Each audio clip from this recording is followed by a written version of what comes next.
तव वपुः कनकावदातम। तव वपुः आपका शरीर, वपु मतलब शरीर, वपु शरीर का पर्यायवाची है। तव वपुः आपका शरीर कनकावदातम कनक के समान। अवदात, अवदातम मतलब अवदात उस जैसा। तो किस जैसा? कनकावदातम कनक के जैसा, सोने जैसा आपका शरीर। हमें मालूम है ऋषभ देव भगवान का जो शरीर था वो शरीर का रंग सोने जैसा था, गोल्ड जैसा ऋषभ देव स्वामी का शरीर था। और वो जो गोल्ड जैसा शरीर था अब वो सुशोभित हो रहा है सिंहासन के ऊपर। ऊपर की तरफ किरणों को मणियों की जड़ी हुई जो मणियाँ हैं, या ऐसा भी कह सकते हैं उस सिंहासन के ऊपर मणियाँ जड़ी हुई है विचित्र प्रकार की, बहुत विचित्र प्रकार की मणियाँ उसके ऊपर जड़ी हुई है और उनकी जो शोभा दिखाई दे रही है उस सिंहासन पर विराजमान। हे प्रभु, आपका सोने जैसा शरीर, आपका सोने जैसा शरीर और सिंहासन के ऊपर जड़ी हुई मणियाँ, तो मणियाँ पड़ेगी आपके गोल्ड जैसे शरीर के ऊपर, गोल्ड जैसे शरीर के ऊपर पड़ेगी। ये शरीर की कांति जब मणियों के ऊपर पड़ेगी तो मणियाँ भी और अधिक सुशोभित होकर के उसकी किरणें फैलेगी। कैसा लग रहा है? प्रभु बैठे हुए हैं, सिंहासन पर बैठे हुए हैं, प्रभु का शरीर गोल्ड का है और गोल्ड का शरीर, उससे वो जो किरणें हैं, मणियाँ हैं, मणियों के ऊपर की किरणें चमक रही है। आप उस परिस्थिति को फील करके देखिए। सेकंड नीचे थर्ड और फोर्थ लाइनें जब पढ़ेंगे ना तो आपको ऐसा स्वरूप दिखाई देगा। बिंबम वियद्विलसदंशुलता वितानम तुंगोदयाद्रिशिरशिव सहस्र रश्मे। ओह, क्या कह रहे हैं ये? बिंबम, बिंब है, कैसा बिंब है? किसके बिंब की बात कर रहे हैं? सहस्र रश्मे, हजारों किरणों वाला। कौन है? सहस्त्र किरणें, सहस्त्र रश्मे, बिंबम माने सूर्य का बिंब। वियत, वियत, वियत मतलब आकाश, वियत कहते हैं आकाश को। वियद विलसत, वियद विलसत शब्द देखना मनोज जी साहब, शब्द देखिए क्या लिख रहे हैं। वियत विलसत अंशुलता वितानम, क्या शब्द दे दिए हैं? बिंबम माने बिंब, बिंबम माने बिंब। चांदवाड़ जी साहब, विनय सिंह जी देखना, बिंबम माने बिंब, वियत, वियत माने आकाश में, विलसत सुशोभित होना माने आकाश में एक बिंब सुशोभित हो रहा है। कैसा बिंब सुशोभित हो रहा है? अंशु, अंशु मतलब किरण, लता वितानम लताओं के समूह से, किरण किरणों की लताओं के समूह से बिंब आसमान में शोभायमान हो रहा है, किरणें बिखेरता हुआ। एग्जाम्पल देखना, फिर तीर्थंकर परमात्मा के ऊपर घटित करेंगे और क्या कहना चाहते हैं और कैसा प्रतीत हो रहा है, इस चीज़ को बिल्कुल फील करने की कोशिश करना। संजीव जी साहब, बिल्कुल ऐसा लाइव चित्रण किया है मानतुंगाचार्य देव ने कि तुंगोदयाद्रि शिरसीव सहस्त्र रश्मे, ऐसा प्रतीत हो रहा है। तुंग, उतुंग, तुंगोदयाद्रि, तुंग कहते हैं पर्वत को, ऊंचा, तुंग मतलब ऊंचा, तुंगोदयाद्रि माने पर्वत खड़ा है मानो उदयाचल, उदयाचल से, और उसके शिरसीव शिखर पर से, शिरस इव, शिरस इव शिर शिखर पर से, पर्वत के शिखर पर से सहस्त्र रश्मि का उदय हो रहा है। ऐसा लग रहा है सिंहासन पर बैठे हुए, पहले कैसा था? उतुंग माने ऊंचा, है ना? अभी देखो उतुंग, तुंग, उत्तुंग है ऊंचे, और उदयाद्रि, उदित होते हुए, ऐसा ऐसा देखो फीलिंग कैसा करना है अपने को, जैसे ऋषभ देव भगवान सिंहासन पर बैठे हुए ऐसे लग रहे हैं, उनकी निकलती हुई किरणें ऐसी लग रही है, सुदीप जी ऐसी किरणें लग रही है, ऐसी फीलिंग में आ रहा है मानो सूर्य का बिंब पर्वत के पीछे से उदित हो रहा है, ऐसा। अब तुंग पर्वत क्या कहें, मेरू पर्वत की बात कह सकते हैं, वास्तव में तो यहाँ निषद पर्वत की चर्चा है। निषद पर्वत है ना, इसको तुंगोदयाद्री कहते हैं, निषद को। वहाँ से सूर्य उदित होता है, निषद पर्वत से। जम्बू द्वीप की रचना यदि आपको ख्याल में होगी तो आपको पता लगेगा, अपने यहाँ जो भरत क्षेत्र में सूर्य उदित होता है वो निषद पर्वत से उदित होता है। अब निषद पर्वत, आप निषद पर्वत का कलर कौन सा है भाई साहब? निषद पर्वत का कलर, तो निषद पर्वत का कलर है तपाए हुए स्वर्ण के समान। हेम अर्जुन तपनीय वैडूर्य रजत हेम मयाह, ये तत्वार सूत्र का सूत्र है। तो हेम है, अर्जुन है, तपनीय तपाया हुआ गोल्ड जैसा लालिमा सहित ऐसा है वो कलर उसका पर्वत का, बिल्कुल गोल्ड जैसा ही है वो तपनीय वो पर्वत। अब सूर्य उसके पास से निकलता है, निषद पर्वत के पास से। संजय जी साहब, अभी वो सूर्य उस निषद पर्वत के नजदीक से जब उदय को प्राप्त होता है तो सूर्य के ऊपर निषद पर्वत की झाई परछाई आभा पड़ती है, तो सूर्य उदित होता हुआ लालिमा सहित दिखाई देता है। आप देखना सूर्योदय के समय जो सूर्य है उसका कलर और दोपहर में 12-1-2 बजे के आसपास के सूर्य का कलर, आपको जमीन आसमान का अंतर दिखाई देगा। यह अंतर किस वजह से है? जब उदित हो रहा है सूर्य, उदित होता हुआ सूर्य वो लालिमा से युक्त है, और वो जो लालिमाएं हैं वो निषद पर्वत से रिफ्लेक्ट होकर के आने वाली जो आभा है सुबह की, वो लालिमा वो निषद पर्वत को रिफ्लेक्ट करता हुआ माने उस पर गई और वहाँ किरणें सूर्य की, और सूर्य उस निषद पर्वत की आभा से लालिमा से युक्त हो गया। अभी निषद पर्वत गोल्ड का था और सूर्य लालिमा से युक्त हो गया। अभी यहाँ ऐसा ही फीलिंग में आ रहा है कि हे जिनेंद्र देव, आपका जो शरीर है वो शरीर भी गोल्ड का है क्या, और ये जो है मणियाँ जो जड़ी हुई हैं उन मणियों से निकल रही है किरणें, तो ऐसा प्रतीत हो रहा है कि आप रूपी सूर्य मानो उदित हुआ हो उदयाचल से, ऐसा फीलिंग में आ रहा है। अब सोचो कैसा लगता है।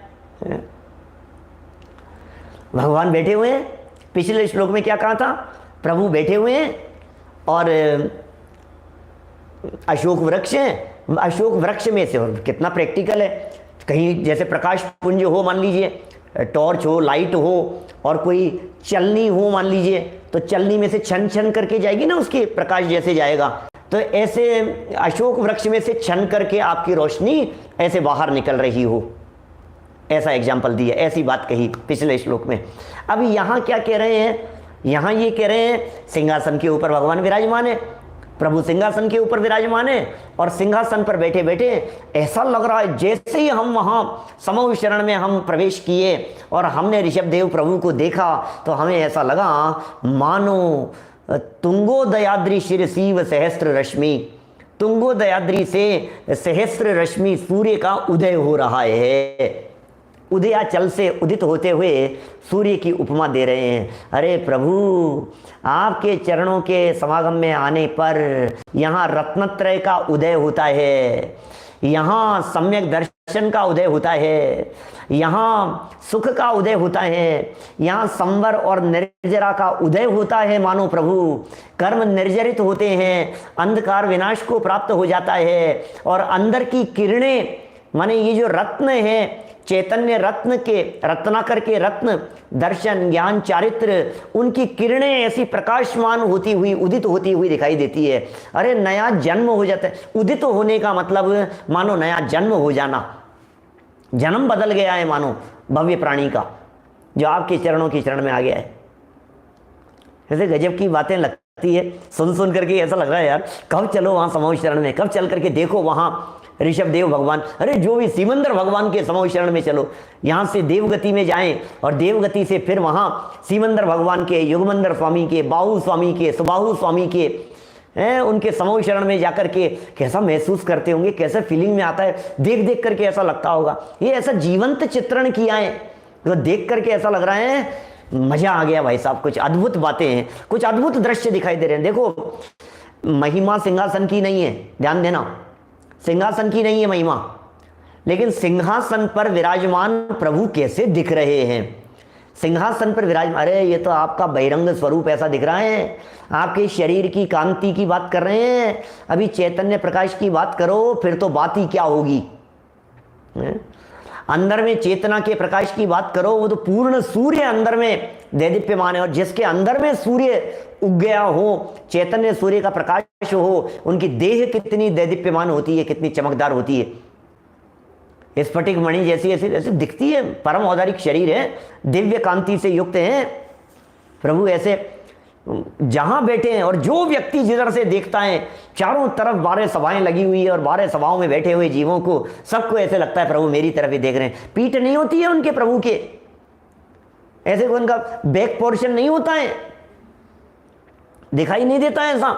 दिनेश सिंह जी साहब कोई बैक में जाकर के, पीछे जाकर के देखो तो कैसा, अरे पीछे क्या कहा, सभी पीछे नहीं है, सब आगे ही आगे हैं उनके, जो देखो वो जिधर से देखोगे बस प्रभु दिखाई देंगे, ऐसा अद्भुत स्वरूप है। सूर्य के प्रकाश की यहां बात कह दी, अंधकार के नाश करने की बात कह दी, उदित होते हुए सूर्य के, उदित होते हुए सूर्य में बड़े गजब के चमत्कार होते हैं, मालूम है आपको। दिन का जो सूर्य है और सुबह उदित होता हुआ सूर्य है, ऐसा भी कहते हैं उदित होते हुए सूर्य को आप नंगी आंखों से देखिए, लगातार एक टक देखिए, आपके नेत्रों का प्रकाश बढ़ जाएगा, बीमारियां दूर हो जाएगी। विटामिन डी की बात करते हैं, सूर्य के प्रकाश से जो विटामिन डी मिलता है, क्या ऐसा तो कहीं नहीं मिलेगा। ऐसे ही हे जिनेंद्र देव, आपके समागम से इन भव्य जीवों को विटामिन डी मिलता है। अरे ध्यान करते हैं, अरे धन्य महसूस करते हैं, धन्य हो जाते हैं आपके चरणों की शरण में आकर के। ये सूर्य से मिलता है इस देह को विटामिन डी, और आपके समागम से मिलता है विटामिन डी माने दिव्य ध्वनि, ये आपके समागम से प्राप्त होती है। ऐसा विटामिन मिलता है, पोषण मिलता है भव्य जीवों को, ऐसा पोषण मिलता है, अद्भुत अद्भुत है, अद्भुत है। माने इनकी तो जितनी चर्चा करो, एक एक श्लोक के अंदर डूब जाओ, समा जाओ, तो माने ऐसा लगता है कि क्या गजब की बातें कह दी है भाई साहब। चलो आगे एक श्लोक और लेना है अपने को, चंवर की चर्चा करें। एक एक में ऐसा लग रहा है, एक एक में इस तरह का फील हो रहा है कि मानो उन चंवर को देख करके, उन छत्र को देख करके, उन भावंडल को देख करके, उन प्रातिहारियों को देख करके झरती हुई दिव्य ध्वनि कैसी प्रतीत होती है हर जगह पर, हर श्लोक में। अभी चलेगी अपनी 3 दिन चलेगी, अभी तो आज तो 3 हुए हैं, कल 3 होंगे, परसों 3 होंगे। फिर सिंहासन कैसा प्रतीत हो रहा है, अशोक वृक्ष कैसा प्रतीत हो रहा है। अब देखिए चंवर की चर्चा करते हैं, चंवर कैसे लगते हैं प्रभु। ये चंवर आपको देख रहे हैं तो आपके ऊपर ढुरते हुए ये चंवर कैसे प्रतीत हो रहे हैं, जरा देखिए। श्लोक नंबर 30 नंबर के श्लोक की तरफ बढ़ते हैं। ये हो गया ना, ये सिंहासन वाला, कुछ बचा नहीं इसमें, मेरे ख्याल से सब बातें हो गई। जो श्लोक का अर्थ, जब भी इसका पाठ करो, जब भी इसको बोलो, आपके दिमाग में वो पिक्चर खींचना चाहिए, पिक्चराइजेशन होना चाहिए।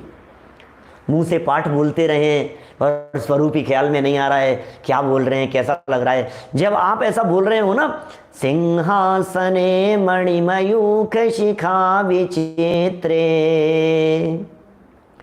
विभ्राजते तव वपुः कनकावदातं बिंबं वियद्विलसदंशुलतावितानं तुंगोदयादृशिरसीव सहस्ररश्मे बस ये 4 लाइनें बोल रहे थे और बोलते बोलते हमारे को वो बस रूप दिखाई देने लगा।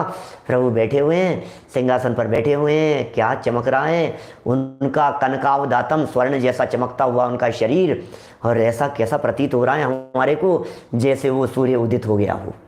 ऐसा अभी सूर्य के उदित होने की बात कही, अब यहाँ चंद्रमा की चर्चा देखो।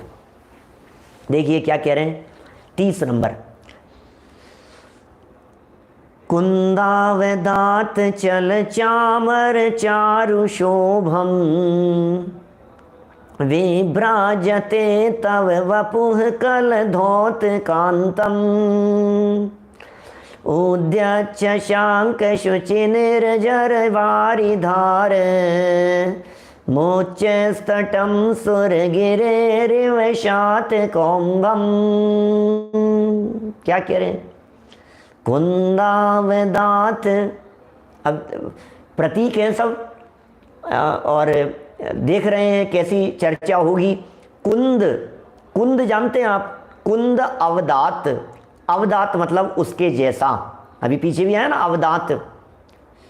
कुंद, कुंद पुष्प के समान, कुंद जैसी।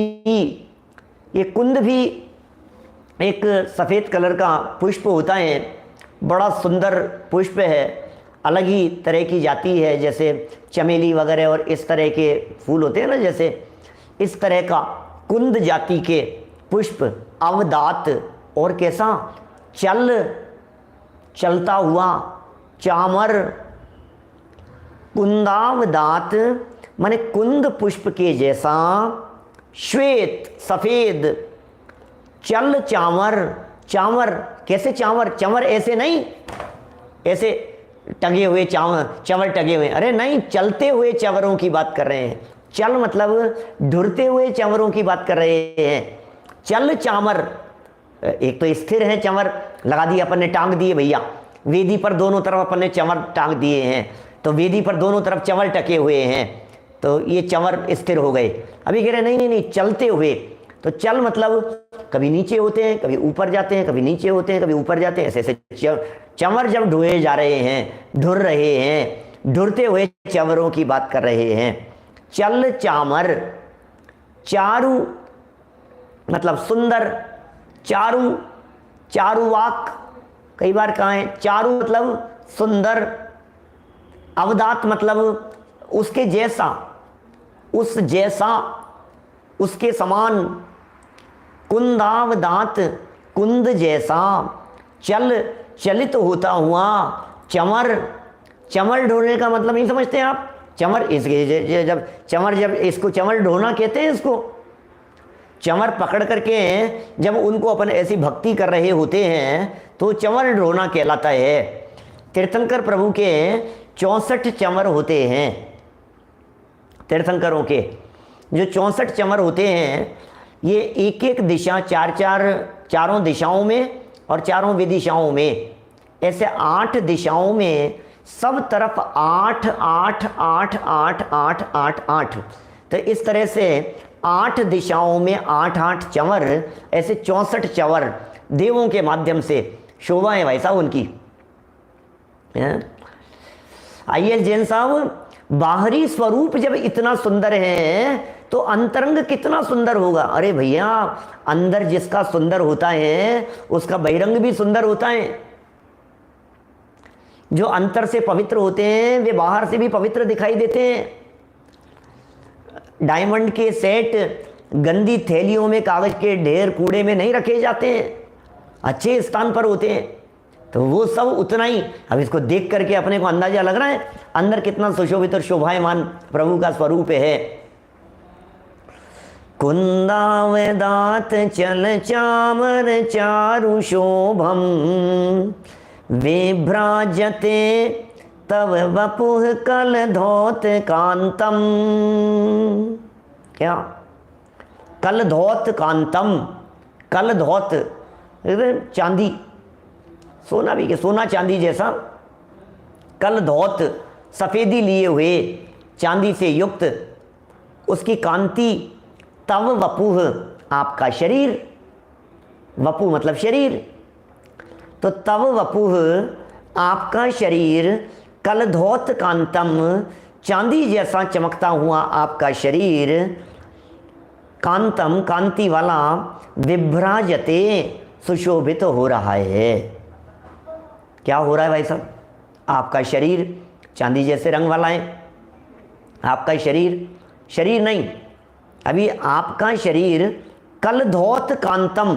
अभी कलधौत शब्द का अर्थ वैसे नीचे इन्होंने सुर गिरे रेव शात कौम्भम भी कहा है। तो शात कौम्भम तो है स्वर्णमयी, शात कौम्भम मतलब स्वर्णमयी, और कलधौत वैसे चांदी होता है, स्वर्ण भी लगाया जा सकता है। दो तरह के प्रयोग हो सकते हैं इसमें। देखिए आप, यदि इसको चांदी जैसा कहेंगे तो फिर चमर का विशेषण मानना पड़ेगा। तव वपुह, आपके शरीर पर कलधौत की कांति के समान ढुरते हुए सुंदर चमर शोभायमान हो रहे हैं, कुंद जैसे पुष्पों से युक्त। कुंद के पुष्पों के समान, पुष्प नहीं है, रियल पुष्प नहीं है, सब देव पुनीत हैं, देवों के द्वारा हैं, माने इनमें कोई रियल पुष्प वगैरह होते नहीं हैं। और ये सब इतने सॉफ्ट होते हैं कि सच में वायु कायिक जीवों की विराधना भी नहीं होवे। नहीं तो ऐसा आपको लगे, नहीं तो अपन तो ऐसे जब ताली बजाते हैं ना, तो ताली बजाने के अंदर भी अपने को ऐसा लगता है जैसे कुछ जीवों की हिंसा नहीं हो, ऐसा लगता है। अभी तो सब भक्ति के प्रसंग होते हैं, सब तालियां भी बजाई जाती है, नृत्य गान भी होते हैं, सब कुछ होते हैं, लेकिन वो चंवर उनसे जीवों की विराधना नहीं होती। इतने सुकोमल होते हैं, वो इतनी कोमलता से युक्त हैं। कलधौत कांतम, कलधौत की कांति से युक्त सुशोभित होते हुए ये चंवर आपके शरीर पर, तव वपुह, आपके शरीर पर कैसे, अब फीलिंग कैसी आ रही है यहाँ, कैसी फीलिंग आ रही है? बोले उद्यत शशांक, उद्यत उदित होते हुए, शशांक माने चंद्रमा, उद्यत शशांक उदित होते हुए चंद्रमा की बात कह रहे हैं। पिछले श्लोक के अंदर ऐसा प्रतीत हो रहा था उदित होते हुए सूर्य की बात कर रहे हैं, यहाँ उदित होते हुए चंद्रमा की बात कर रहे हैं।